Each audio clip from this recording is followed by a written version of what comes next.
Se i cili nga këta varre që shihni, bart brenda një njeri një lloj si ju.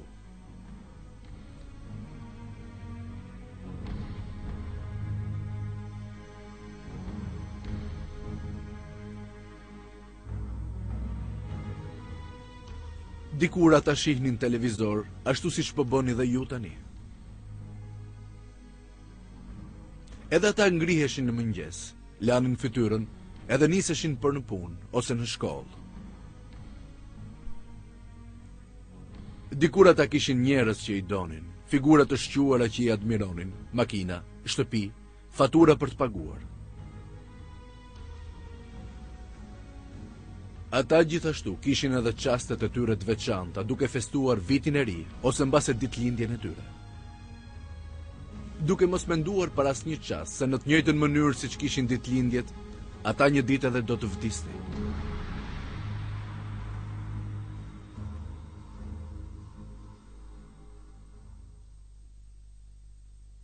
Çdo njeri do ta shijojë vdekjen, pastaj tek ne do të ktheheni.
E vërteta e jetës së kësaj bote.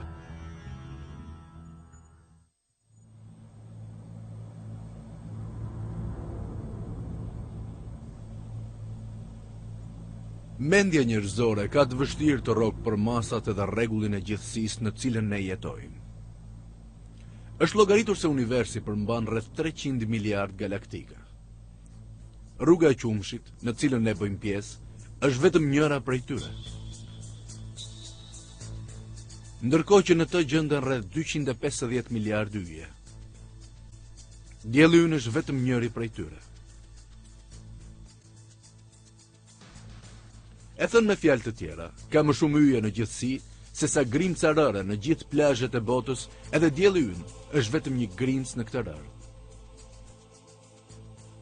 Bota në cilën ne jetojmë nuk është asnjë grimcë prej këtyre thërmijave të rërës.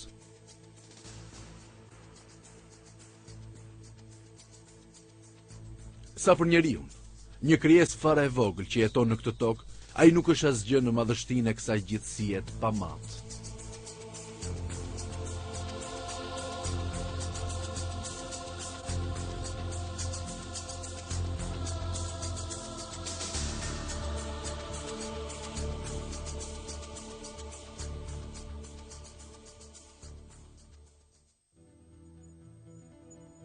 Megjithatë, shumtën e kohës njeriu e harron gjithë këtë, edhe i duket vetja shumë i madh. Ai jeton në krye lartësi dhe arrogancë. Ai harron se është një qenie e vogël e krijuar nga Allahu, edhe se një ditë do të vdesë edhe do të jap llogari përpara Zotit për veprat e veta. Për më tepër ai jepet shumë pas kësaj bote, që është shumë më e vogël se një grimcë rëre në plazhet e paskajshme të gjithësisë.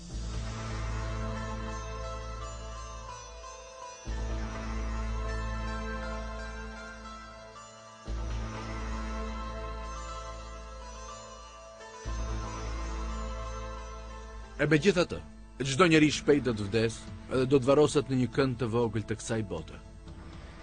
Sigurisht që Allahu do t'i tregojë atij se sa i pafuqishëm është në të vërtetë ai para se të ndërrojë jetë. Nëse njeriu nuk vdes i ri, shembulli më i rëndomtë i dobësisë së kësaj jete është mosha e thyer.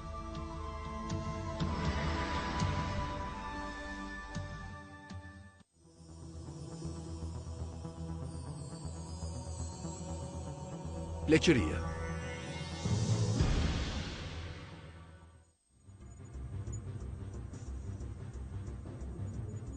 Shumica e njerëzve e kalojnë jetën në endje dhe sorollatje lart e poshtë. Ndërsa koha kalon me shpejtësi. Ditët, muajt edhe vitet ikin shpejt, sa hap edhe mbyll syt. Megjithatë njerëzit përpiqen të shmangen kësaj të vërtete.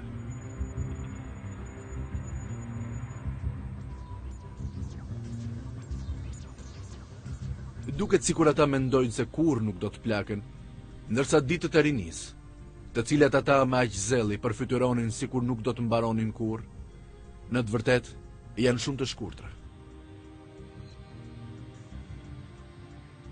Pothuaj çdo kush e kupton se do të plaket një ditë. Sidoqoftë, të rinjt jetojnë gjithnjë me mendimin se ajo ditë është fort e largët. Ata nuk duan të pranojnë se një ditë do të jenë të vjetër, të dobët edhe të pafuqishëm.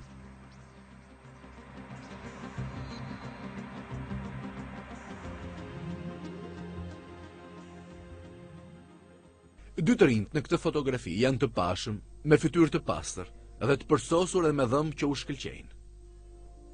Por ka dhe një hollësi tjetër të rëndësishme. Këto foto janë bërë në vitin 1955. Kur është bërë kjo fotografi, këta dy njerëz ka shumë mundësi që të mos e kenë menduar as pak se një ditë ata do të plakeshin. Tani kanë kaluar rreth 50 vjet, edhe nuk ka mbetur asgjë nga rinia dhe bukuria në fotografi.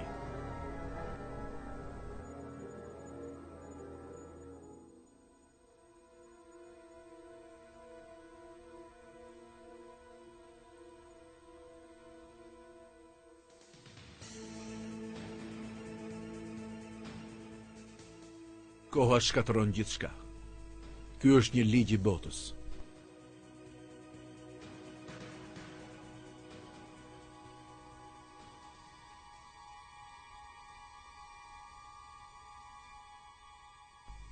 Për shembull, një portokall i ëmbël, i shijshëm dhe me aromë të këndshme, më në fund do të kalpet.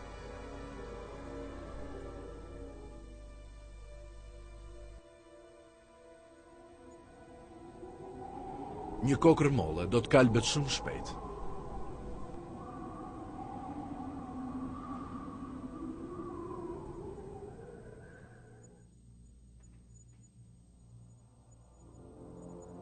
Po kështu edhe bukuria njerëzore shuhet lehtë. Lëkura, elementi më i rëndësishëm i bukurisë njerëzore me kalimin e kohës, humbet elasticitetin, hollohet edhe fillon të varet. Lëkura është shndritshme dhe e butë e rinisë, rrudhet me kalimin e moshës. Ajo humbet gjithë jetën si balta e thatë. Lëkura e një njeriu është e tendosur. Kur e tërheq me gishta dhe pastaj e lëshon, ajo rifiton gjendjen e mëparshme. Por lëkura e një të vjetri qëndron e rrudhosur.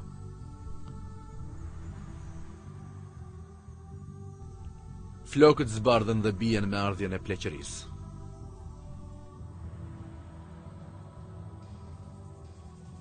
Çdo organ në trup merr pjesën e vet të dëmtimit që i ka sjell mosha e thyer.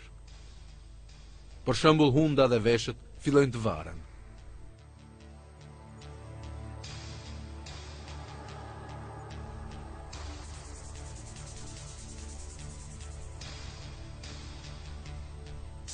Nuk është vetëm pamja e njerëzve që plaket, por edhe shqisat e tyre. Përderisa qelizat nervore nuk ripërtërihen, njerëzit vuajnë nga humbja e shqisave edhe ndjesive me kalimin e moshës.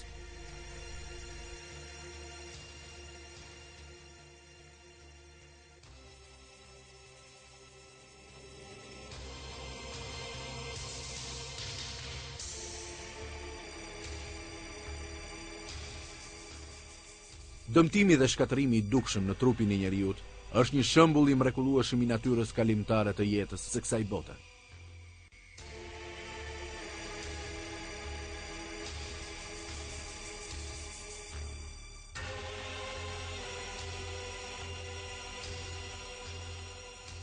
Njerëzit e shquar, artistët, yjet e kinemas, politikanët, bukuria e cilëve ka magjepsur botën në rininë e tyre, janë shumë ndryshe në moshën e vjetër. Ata e humbasin gjithat forcë dhe bukuri.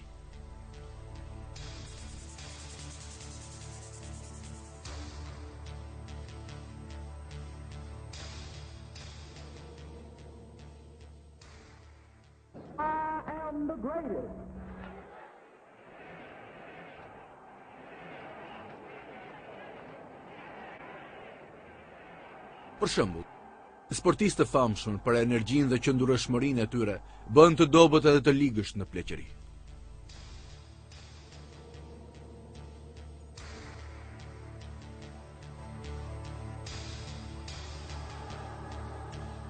Njerëzit e famshëm që po shikoni, në rininë dhe në pleqëri, janë një simbol i natyrës kalimtare të jetës së kësaj bote.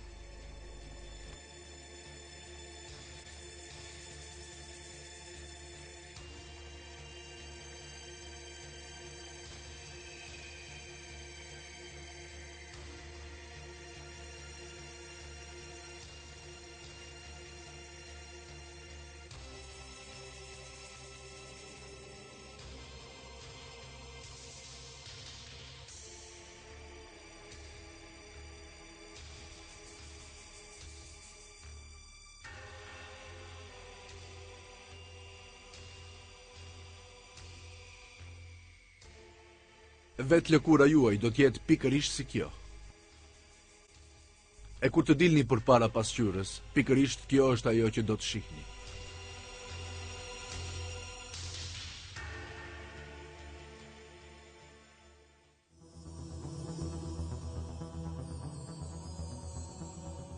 Dobësia e njeriut.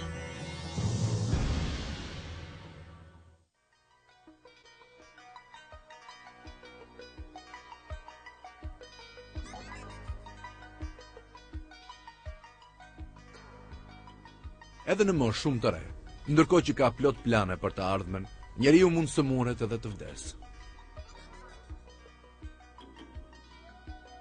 Miliona njerëz në ditët e sotme vdesin nga kanceri ose nga sëmundje të tjera të pashërueshme. Ka shumë viruse, për cilat ende nuk është gjetur asnjë kurim. Dhe një virus kaq i vogël mjafton që t'i jap fund jetës së një njeriu. Askush nuk mund të jetë ndonjëherë i sigurt se një ditë nuk do të bjerë prej një sëmundjeje të tillë. Për shembull, një enë gjaku në tru mund të shpërthejë pa ndonjë shkak. Kjo shenjë e vogël që ju shihni në këtë grafi tregon se si një enë gjaku ka kryer pikërisht një veprim të tillë. Një plasje e tillë në tru mund të sjellë dëm të tmerrshëm.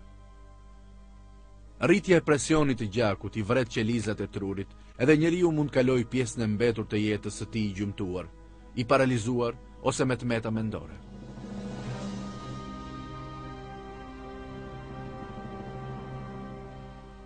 Për shembull, Jeremy Clive, student i drejtësisë në Universitetin e Cambridge-it, në këtë foto kishte plane të mëdha për të ardhmen.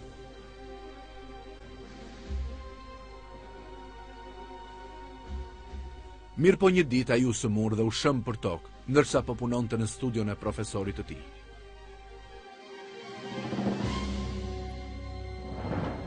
Menjëherë quhen në spital. Një nga enët e gjakut të trurit të tij ishte qarë, edhe i kishte pësuar një goditje të fortë.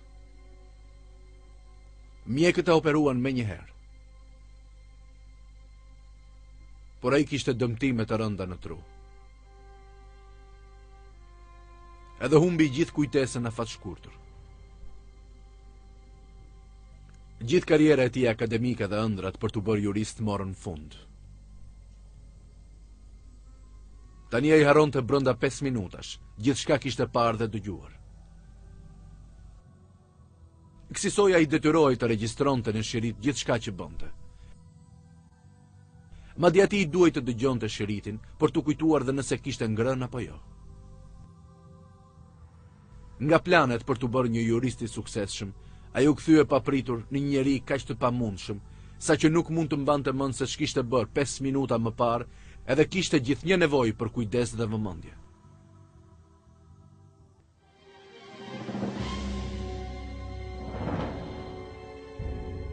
Kjo foto i përket 21 vjeçarit Henry de Lotbinière. Në kohën kur është bërë kjo foto, ai ishte një student i suksesshëm në universitet. Në moshën 42 vjeçare, ai ishte një biznesmen i suksesshëm, edhe babai 2 fëmijëve. Një mëngjes ai ndjen një mpirje në fytyrë. Kur shkoi tek mjeku, mori vesh se kishte kancer në anën e majtë të fytyrës. Kanceri shumë shpejt i verboi syrin e majtë.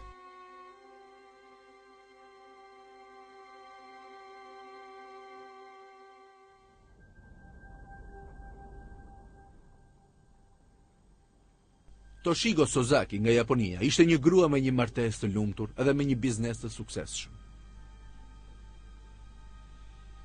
Por një ditë ajo u sëmur dhe ju dëmtua një pjesë e trupit. Megjithse dikur kishte qenë një grua me besim në vetvete, edhe tregtare e pasur, sëmundja e latë më pas me tmeta mendore. Ajo nuk ishte në gjendje as të plotësonte nevojat e saj elementare. Përderisa ajo kishte humbur gjithë kujtesën, karriera për të cilën kishte punuar tërë jetën, tashmë nuk kishte asnjë kuptim.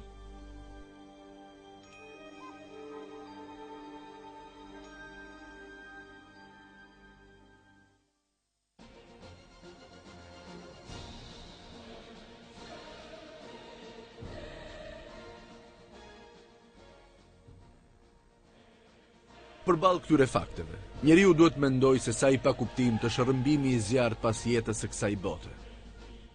Ai duhet bindet se sendet e aftësitë që ai zotron, në të vërtetë i janë dhënë përkohësisht për ta vënë atë në provë. Është Allahu, ai që e krijoi njeriu, edhe është vetëm ai që mund ta mbrojë atë në të gjitha rreziqet. Nëse Allahu vendos, ai mund t'i shkaktojë njeriu sëmundje edhe ta shëmtojë atë fizikisht për t'i kujtuar se sa i dobët është. Pasi bota është një vend prove e krijuar nga Allahu. Në këtë provim, ata që veprojnë mirë, që fitojnë kënaqësinë e Allahut edhe shfaqin atë moral që ai ka urdhëruar, do të jetojnë përjetësisht në parajs. E kryelartët dhe ata që parapëlqejnë disa vite në këtë botë në vend të jetës pasosur, në botën e amshuar, nuk do të jenë në gjendje të ikin sprovave, dobësive edhe vuajtjeve.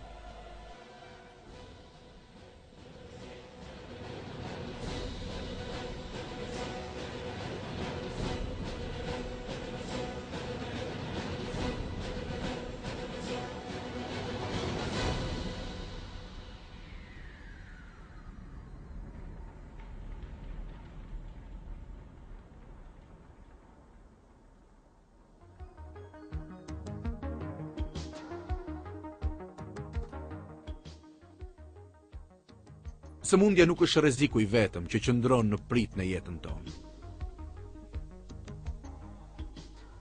Njeriu mund të vdesë ose mund të gjymtohet në një aksident.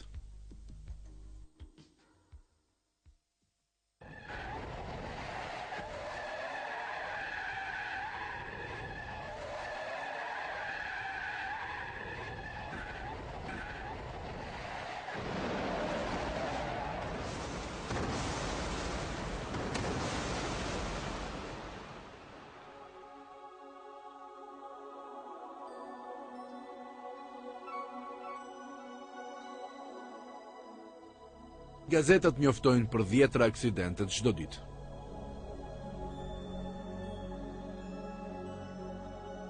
Njerëzit para se të humbisnin jetën e tyre në këto ndodhi, kur nuk e kishin menduar se së shpejti do të vdisnin.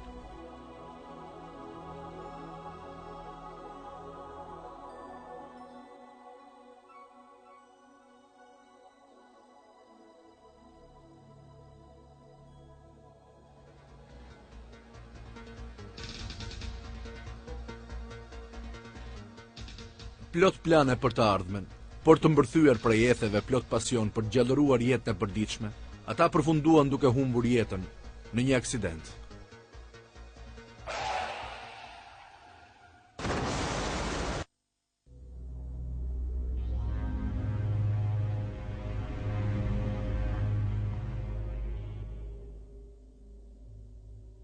Edhe ka shumë mundësi që midis atyre që e ndjekin këtë film, do të ketë të rinj ose njerëz që do të vdesin në një çast krejtësisht të papritur. Ti vetë mund t'jesh njëri prej tyre. Ky film mund t'jetë këshilla jote e fundit për të kujtuar vdekjen, edhe për të bërë të mendosh për jetën e ardhshme.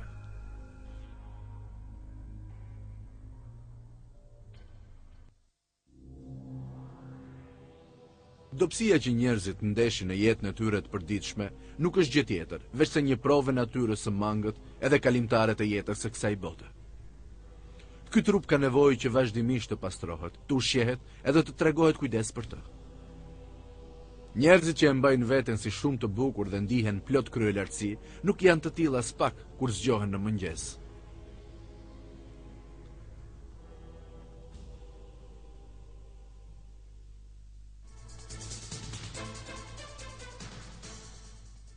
Një numër i madh njerëzish i quajnë këto dobësi që dëgjuam si krejt të zakonshme.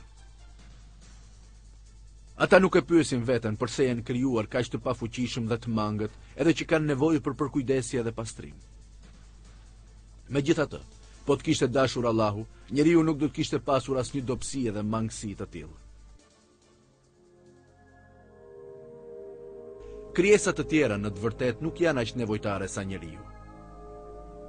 Lulet, për shembull, gjithnjë janë aq të pastra, edhe të parfumosura në mënyrë aq të këndshme, edhe nuk kanë asnjë nevojë për të kujdesur për veten, edhe pse kanë dalë nga toka me balt. Po të kishte dashur Allahu, edhe njeriu do të mund të ishte aq i pastër sa lulja në çdo çast të jetës tij. Ose ai mund të mos sëmurej kurrë dhe të mos ndjente dhimbje dhe vuajtje. Megjithatë, njeriu qëllimisht është krijuar me mangësi, i dobët edhe në nevojë për kujdesje, që ai të mund kuptojë qartë dobësitë e veta. Gjithçka në këtë botë, të krijuar si vend sprove, është destinuar të plaket, të venitet edhe të vdes.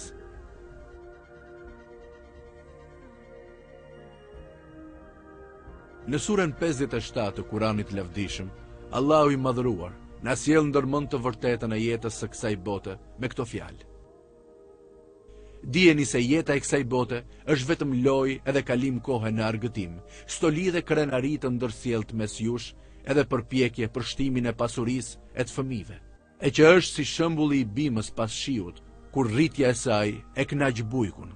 Më pas ajo thahet, edhe shesi zverdhet, edhe bëhet kasht, por në jetën e pastajme ka si dënim të ashpër, ashtu edhe falje mëkatesh, edhe dhurim kënaqësish nga Allahu. E jeta e kësaj bote është vetëm kënaqësi mashtruese.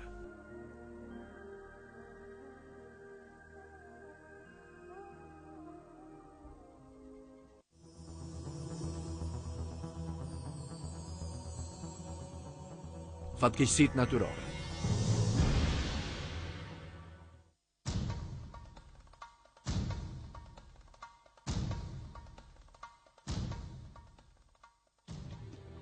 Bashkë me dobësinë fizike dhe pleqërinë, është edhe një tregues tjetër i rëndësishëm i natyrës kalimtare të jetës së kësaj bote.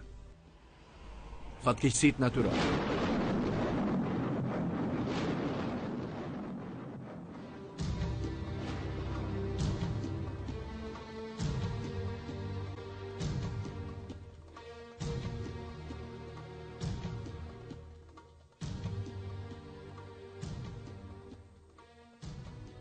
Bota përballet me një rrezik të mundshëm nga hapësira. Meteorët.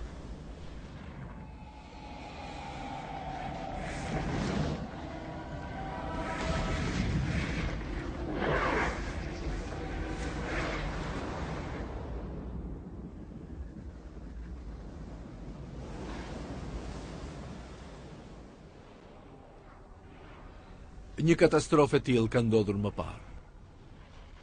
Shkencëtarët mendojnë se një goditje meteori ka qenë shkaktare për zhdukjen e dinosaurëve.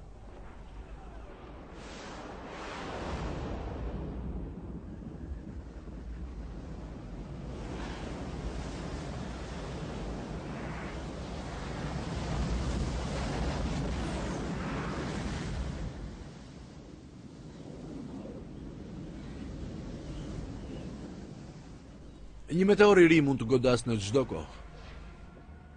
Vetëm një pyetje mbetet. Kur?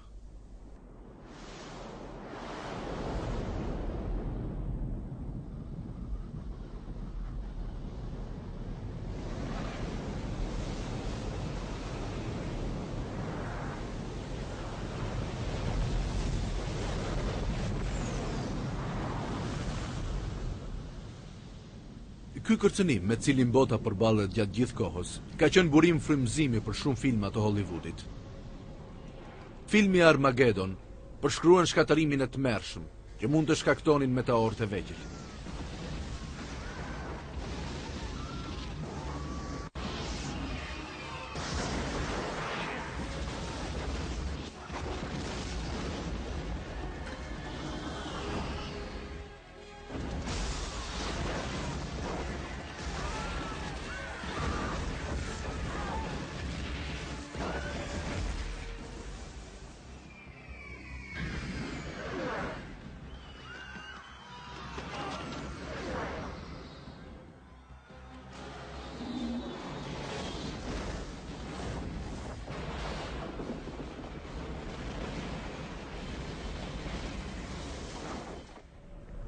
Filmi Përplasje e thellë ka trajtuar gjithashtu një temë të ngjashme.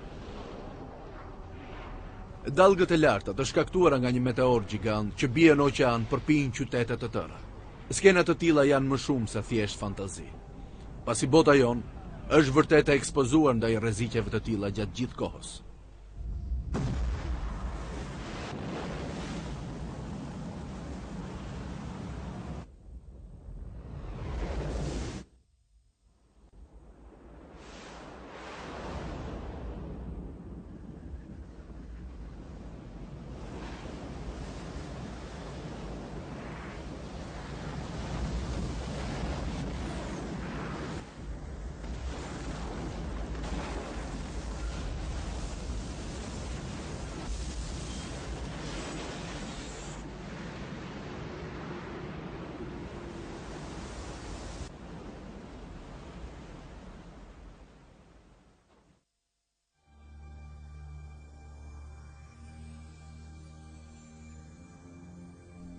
Nëse përfytyrojmë tokën në masën e një kokre molle, shtresa mbi të cilën jetojmë është lëkura e kësaj kokre molle. Ajo shtresë ku ne jetojmë është me të vërtetë shumë e hollë dhe e dobët. Qoftë edhe një goditje e vogël nga jashtë do të mjaftonte për ta coptuar atë.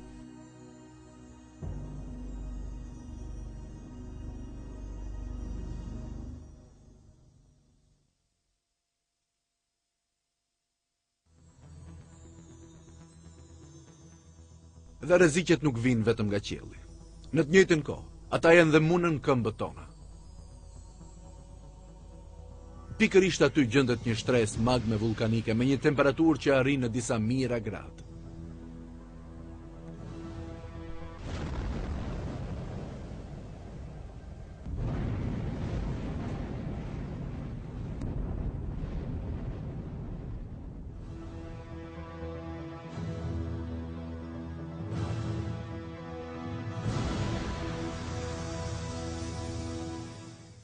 Kjo magmë nga njëherë del në sipërfaqe si pasojë e veprimtarisë vulkanike. Në të vërtetë, bota jonë është e varur në një fije peri.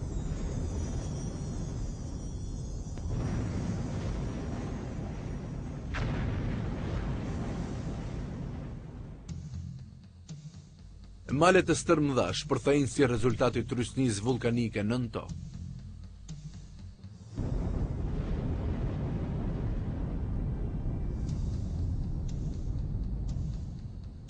Nuk ka asnjë mënyrë për të menjanuar një katastrofë të tillë.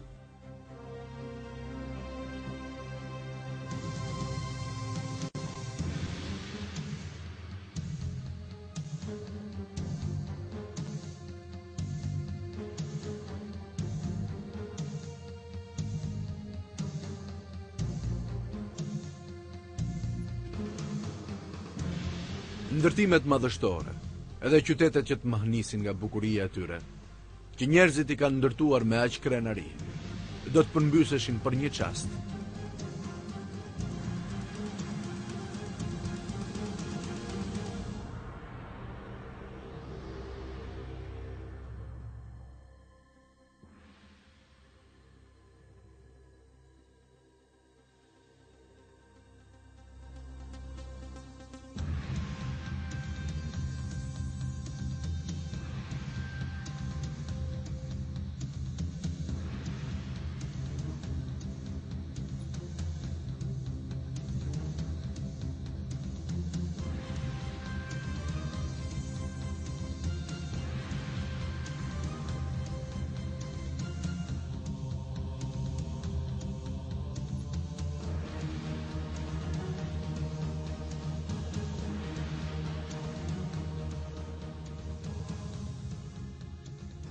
Afërsisht, çdo 10 minuta ndodh një tërmet, por shumica e tyre janë shumë të lehtë, edhe ne as që i ndjejmë. Megjithatë, po të kishte dashur Allahu, mund të kishte lëkundje aq të fuqishme, sa të mund të ndikonin në mbar botën. Ta shuanin jetën në tokë, edhe të shkatronin gjithçka. Në fakt, e gjithë toka u është përshtatur tërmeteve, me thyrjet e shtresave gjeologjike, edhe në hapësirat ndërmjet shtresave tektonike.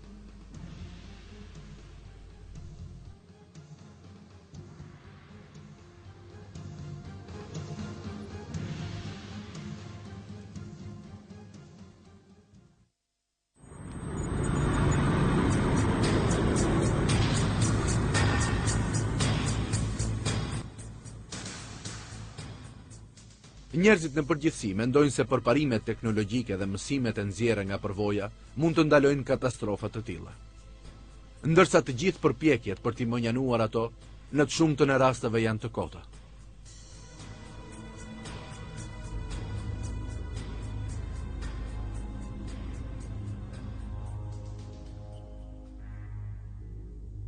Një nga shembujt më të fundit për këtë ishte tërmeti i fuqishëm në qytetin japonez Kobe në vitin 1995. Japonezët e kishin ndërtuar qytetin me një teknologji kundër tërmeteve, por goditja e fuqishme e thërmoi si t'ishte prej letre.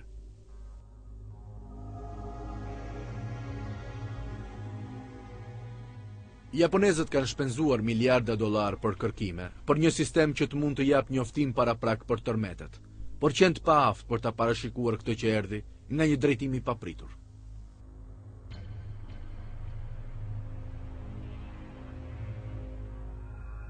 Ndërtesat për cilët thamë se mund t'i qëndrojnë tërmetit fuqishëm, u shëmbën si t'ishin shtëpi prej letre.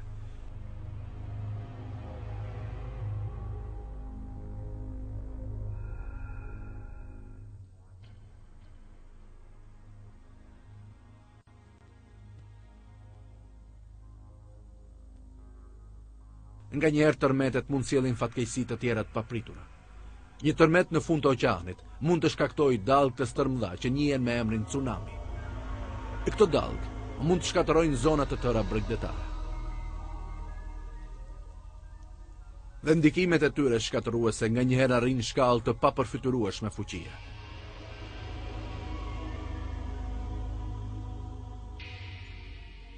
Ato kanë një lartësi mesatare prej 30 metrash. Edhe mund të ndodhin pas një paralajmëri.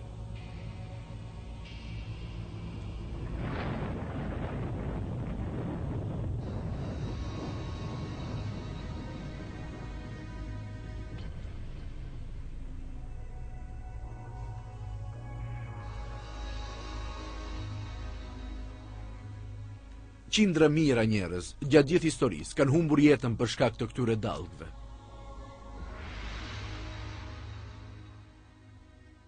Një dallgë e tillë mund të fshijë një qytet bregdetar.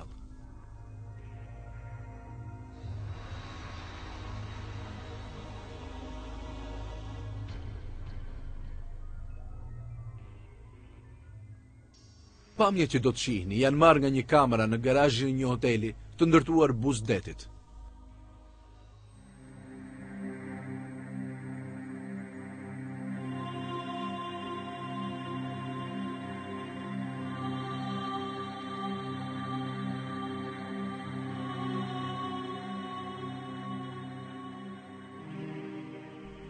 Menjëherë pas kësaj, godet një dallgë e dytë.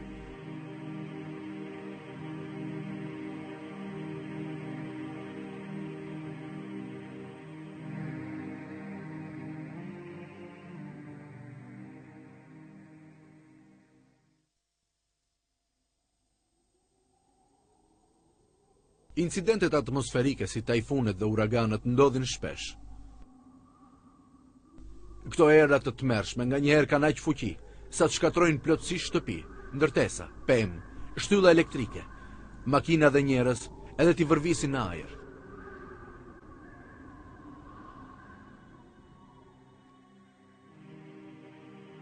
Njeriu është i pafuqishëm përballë pasojave shkatruese të erës. Një qytet modern mund të rënohet plotësisht pas një stuhie të fuqishme. Jahtet edhe vilat me cilat njerëzit krenohen se i kanë si të tyret, mund të kthehen në pirgje sobëzësh edhe rënojesh.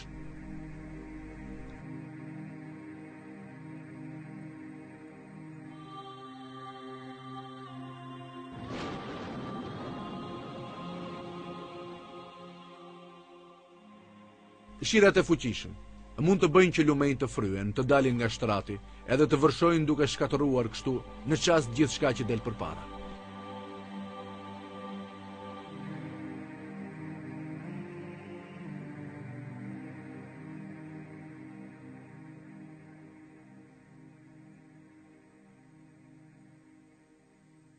Gjatë historisë miliona njerëz kanë humbur jetën si pasojë e fatkeqësive të tilla. Edhe shumë të tjerë do të pësojnë të njëjtin fat.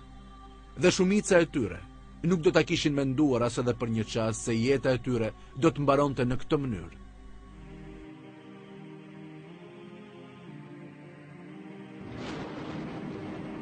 Gjëja më e rëndësishme është të mësuarit për këto fatkeqësi, të cilat janë paralajmërime që i kujtojnë njeriu se ai është i përkohshëm, si dhe natyrën kalimtare të jetës së kësaj bote. Njeriu duhet të meditojë për këto fatkeqësi, të bindet se nuk ia vlen që të jepet me aq pasion pas kësaj bote, edhe se ajo nuk është një vend në cilin ndokush mund të jetojë përgjithmonë.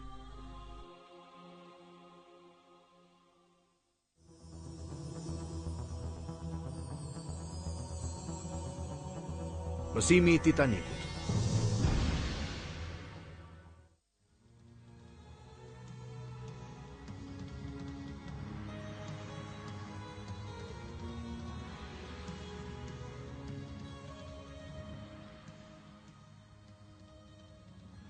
Historia është e mbushur plot me raste që paralajmërojnë se jeta e kësaj bote është thjesht kalimtare, edhe se vdekja është afër. Një nga këto raste paralajmëruese ka ndodhur në vitin 1912, katastrofa më e hidhur në histori. Titaniku, anija më e madhe dhe më luksoze e ndërtuar deri atëherë, u përshkrua si krenaria e britanikëve.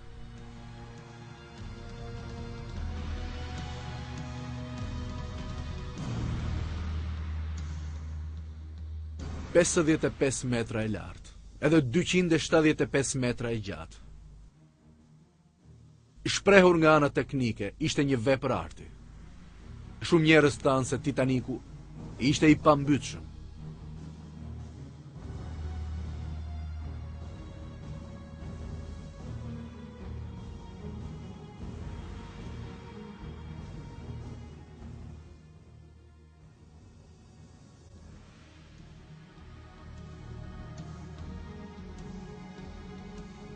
Megjithatë, ajo anije goditi një iceberg gjigant në udhimin e saj të parë, edhe u dëmtua rënd, duke u fundosur në ujërat e Atlantikut në një mënyrë të tmerrshme.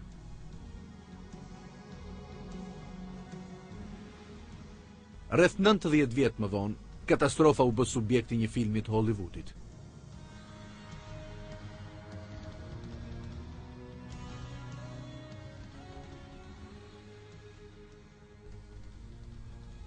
Një 1500 pasagjerë u mbytën në ujërat e akullt.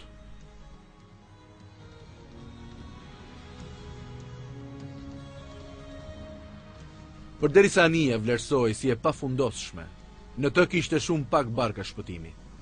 Mes atyre që u zhdukën, kishte edhe pasanikë dhe aristokrat nga Britania.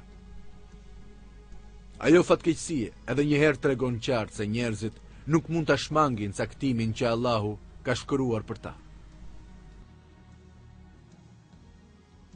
Tragjedia e Titanikut është një mësim historik që tregon se me çfarë mund të përballen ata që tregohen krye lart për shkak të pasurisë të tyre, si dhe ata që harrojnë se Allahu është fuqia e vetme absolute.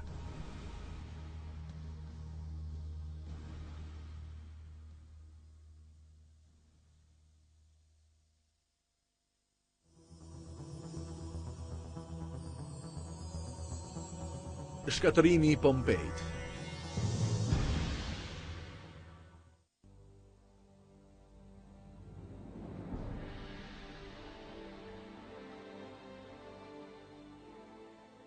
Një shembull i mirënjohur për njerëzit që qenë krye lart dhe që më pas u shkatëruan është rënimi i qytetit lashtë të Pompejt. Sipas historianëve, 2000 vjet më parë, shpatet e malit Vezuvit ishin të mbuluara me vreshta. Qyteti Pompejt ishte ndërtuar ndërmjet këtyre shpateve edhe detit, edhe zakonisht zgjidhej për banim nga romakët e pasur. Jeta në Pompej ishte e ngritur mbi shturje edhe mbrapshti. E njëjta gjë ndodhte edhe me qytetin fqinj, Herculaneum. Megjithatë, një nga shpërthimet më të fuqishme vulkanike në histori i dha fund ekzistencës së këtyre vendeve të mrekullueshme.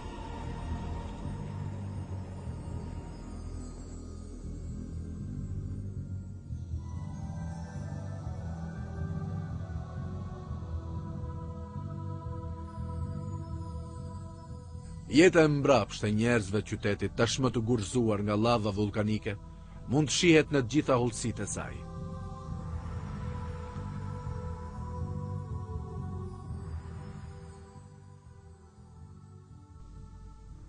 Pasuria e qytetërimeve që kanë jetuar qindra ose mijëra vjet më parë nuk shërben absolutisht për asnjë qëllim.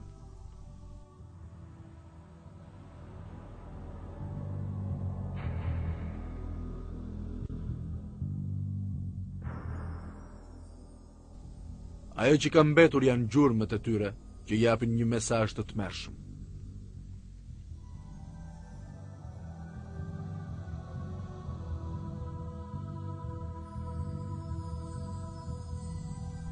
Jasin e kujton Allahu në surën 30 në Kuranin e lavdishëm faktin se ne duhet të nxjerrim mësime nga fati i popujve të kaluar. A nuk kanë udhëtuar ata nëpër tokë dhe nuk e kanë parë se cili që përfundimi i popujve të shkuar para tyre? Ata kishin më shumë fuqi se këta. Lëronin tokën edhe e popullonin atë në numër shumë më të madh se këta.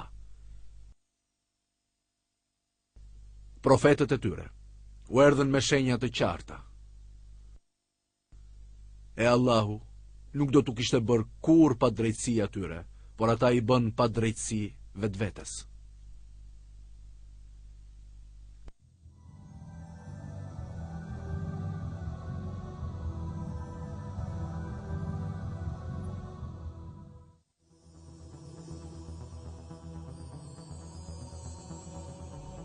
Vdekja.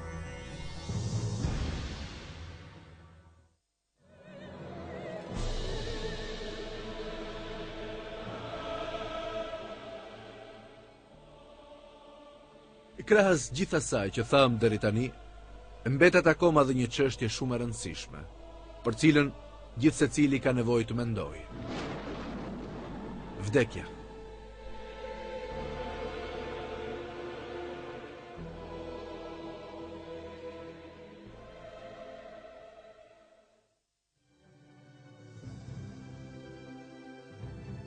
Shumica e njerëzve përpiqen të shmangin mendimin për vdekjen e tyre. Ata parapëlqejnë të mos mendojnë se do të vijë një ditë, kur ata nuk do të jetojnë më në këtë botë. Gjatë shfaqjes së këtij filmi, në botë do të vdesin rreth 6.000 njerëz.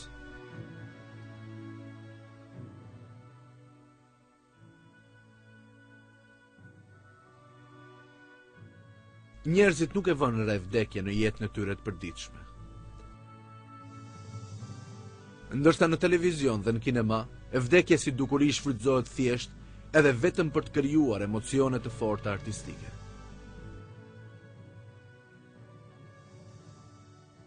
E megjithatë, vdekja është fundi i pashmangshëm që pret cilin do.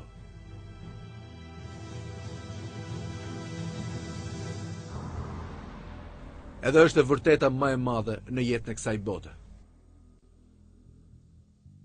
Miliarda njerëz kanë jetuar dhe kanë vdekur deri tani në botë. Çdo skelet që po shihni ka qenë dikur një njerëz si ju, me ideale, familje dhe shpresa për të ardhmen.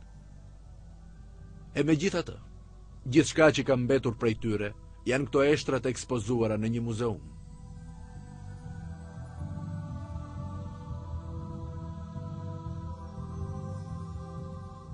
Asnjë nga këta njerëz që kanë jetuar para 100 vjetësh nuk është më i gjallë sot.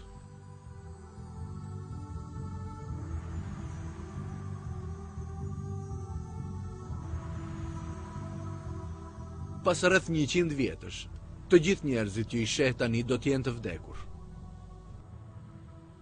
Edhe jo vetëm ata, por gjithkush që ti njeh, që e do apo e urren, edhe ti vetë do të jesh i vdekur. Sepse çdo rrahje e pulsit tënd në venat e tua të shpihet gjithnjë dhe më afër orës së vdekjes tënde.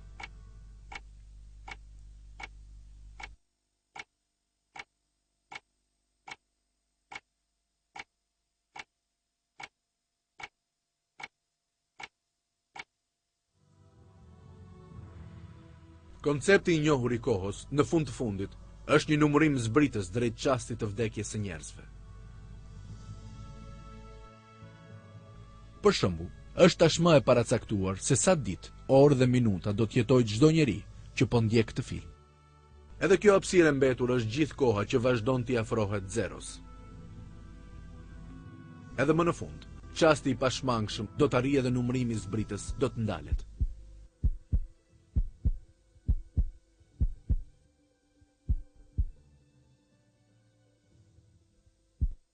Zemra jote, që ka rrahur për kaq shumë vite, do të pushojë së rrahuri. Edhe ti do të marrësh frymën e fundit. Edhe vdekja do të të marrë në krahët e saj. Trupi yt do të fillojë të ftohet.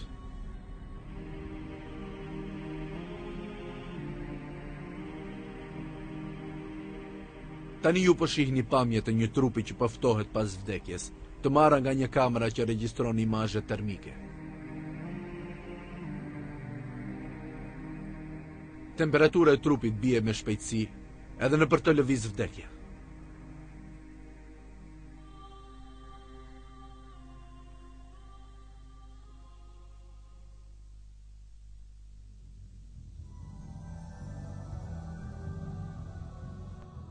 Nuk duhet harrojmë se njeriu me vdekjen fillon jetën e tij të vërtetë, ato që do ta jetojmë për gjithmonë. Çdo njeri do të ringjallet pas vdekjes, edhe do t'jap llogari tek Allahu për veprat e tij. Ata që mbështeten tek ai me besim të pastër dhe të sinqert gjatë jetës në këtë botë, ata që me të vërtetë i shërbejnë rrugës së tij, edhe që pendohen për gabimet e bëra, do të gjejnë shpërblimin e tyre në lumturinë e pafundme të jetës përtejme. Ndërsa ata që pëlqejnë joshjen kalimtare të jetës së kësaj bote, në vend të kënaqësisë së Allahut, do të vuajnë mundime të tilla që ata kurrë nuk i kanë përfituar.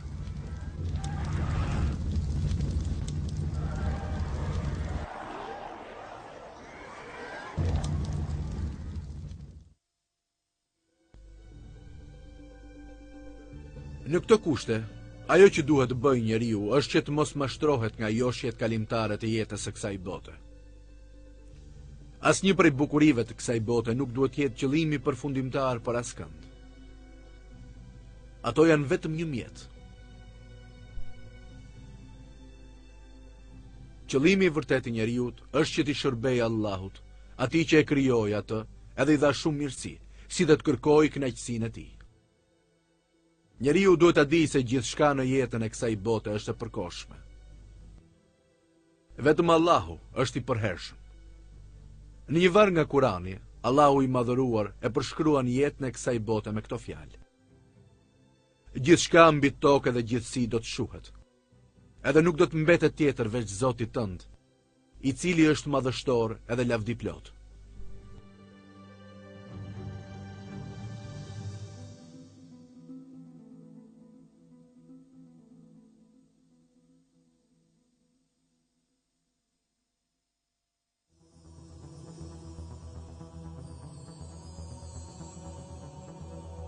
përfundim.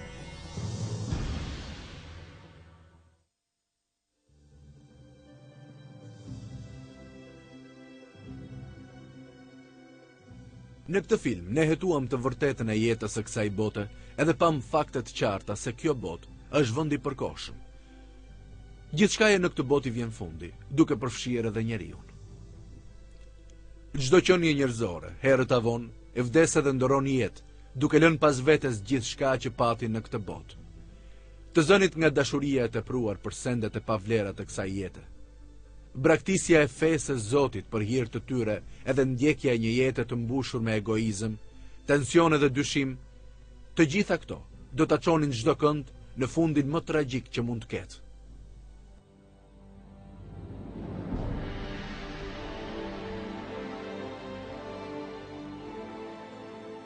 Gjithë secili duhet i dorëzohet Allahut, ti mbështes shpresat vetëm tek ai, edhe të udhëhiqet në vlerat që ai na i ka mësuar. Gjithkush duhet jetë tolerant edhe i thjesht, falës edhe ndihmues për të tjerët. Gjithkush duhet të sillet me ndershmëri, çiltërsi dhe drejtësi, edhe të jetë i gatshëm të dhurojë sakrifica. Një njeri që shfaq këto virtyte do të jetë i mbrojtur nga tundimet e dëshirave egoiste.